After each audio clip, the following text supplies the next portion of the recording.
കലൂർ രാജ്യാന്തര സ്റ്റേഡിയത്തിലെ പിച്ചിന്റെ അവസ്ഥയിൽ ആശങ്കയുമായി കേരള ബ്ലാസ്റ്റേഴ്സ്. ഡിസംബർ 29 നടന്ന വിവാദ നൃത്ത പരിപാടിയിലാണ് പിച്ച് നശിപ്പിക്കപ്പെട്ടത്. പിച്ച് മോശം നിലയിലാണുള്ളത്. നാളെ ഒഡീഷ എഫ്സിയുമായി നടക്കുന്ന ISL മത്സരത്തിന് മുന്നോടിയായി നടത്തിയ പരിശോധനയ്ക്ക് ശേഷം ബ്ലാസ്റ്റേഴ്സ് അധികൃതർ വ്യക്തമാക്കി. പിച്ച് സാധാരണ നിലയിലാക്കാനുള്ള പരിശ്രമത്തിലാണ് ക്ലബ്ബും ISL അധികൃതരും.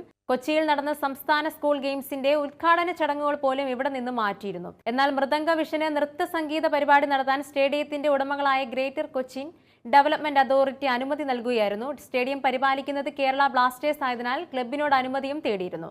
മറ്റു വഴികളില്ലാത്തതിനാൽ പിച്ചിൽ ആരെയും പ്രവേശിപ്പിക്കില്ലെന്ന ഉറപ്പിൽ ക്ലബ് മാനേജ്മെന്റ് NOC നൽകി. എന്നാൽ അനുമതിയില്ലാതെ സ്റ്റേജ് ഉൾപ്പെടെ നിർമ്മിച്ച ചടങ്ങിൽ പിച്ചിനകത്ത് കയറിയായിരുന്നു നൃത്തവും ആഘോഷവും. ഈ ചടങ്ങിനിടെയാണ് ഉമാ തോമസ് MLAക്ക് പരിക്കേറ്റതും. രാജ്യത്തെ ഏറ്റവും മികച്ച ഗ്രൗണ്ടുകളിൽ ഒന്നാണ് കലൂർ സ്റ്റേഡിയം. സ്റ്റേഡിയം കായികേതര പരിപാടിക്ക് വിട്ടു നൽകിയതിനെതിരെ വലിയ വിമർശനങ്ങളും ഉയർന്നിരുന്നു. എന്നാൽ ഇനിയും ഇത്തരം ചടങ്ങുകൾക്ക് അനുമതി നൽകുമെന്ന ധാർഷ്ട്യ ഭാഷയായിരുന്നു GCDA ചെയർമാന്റേത്. ഇതിനിടെയാണ് പിച്ച് നശിപ്പിച്ചതിൽ ബ്ലാസ്റ്റേഴ്സ് ആശങ്ക ഉയർത്തിയിരിക്കുന്നത്. എന്നാൽ സ്റ്റേഡിയത്തിന് ഒരു കുഴപ്പവുമില്ലെന്നാണ് GCDAയുടെ വാദം.